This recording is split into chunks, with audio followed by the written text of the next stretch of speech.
Town दर्शन news, समाचार ही नहीं विचार भी।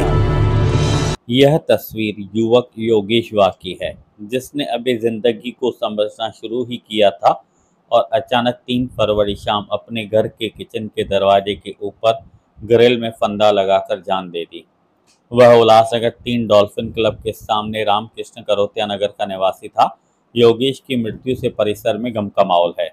योगेश के पिता अंकुश लक्ष्मण वाघ ने सेंट्रल पुलिस स्टेशन में फरियाद की है कि राजा कादिर तांबोले योगेश वाघ को बार बार जान से मारने की धमकी देता था, जिसके चलते योगेश ने 3 फरवरी शाम 6 बजे अपने घर में आत्महत्या कर ली।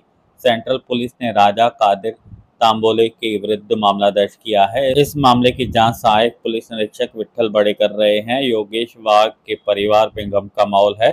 उसके परिवार ने पुलिस से इंसाफ की मांग की है। मेरा नाम है दीक्षा अंकुश वाघ, मेरे भाई का नाम है योगेश अंकुश वाघ और राजा ने मेरे भाई को धमकी दिया था, इसकी वजह से मेरे भाई ने फांसी ले लिया है। हमको न्याय चाहिए, इतनी हमारी पुलिस से विनंती है। सख्त सजा मिलनी चाहिए राजा को।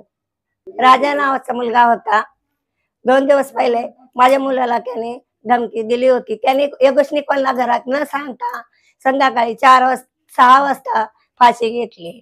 आज जोडते, मला न्याय पाहिजे। माझ्या मुलाने आत्महत्या केलेली आहे। राजा नावाच्या मुलाने धमकी दिली होती। माझ्या मुलाने आत्महत्या केलेली आहे।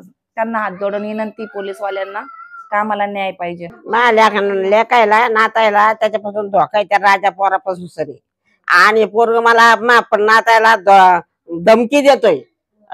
मैले नातोय ना इकडे तिकडे हिंडत्यात रात्रीच्या टायमाला। काय टायमाला जायचं नंतर काय केलं तर आम्ही काय करणार। पोलीस लोकांनी आमचा हे घ्यावा, विनंती करते त्याला पोलीस लोकांना। मी न्याय पाहिजे मला। माझ्या नातानं फाशी गेली त्याच्यामुळे घेतली। टाउन दर्शन न्यूज, समाचार ही नहीं विचार भी।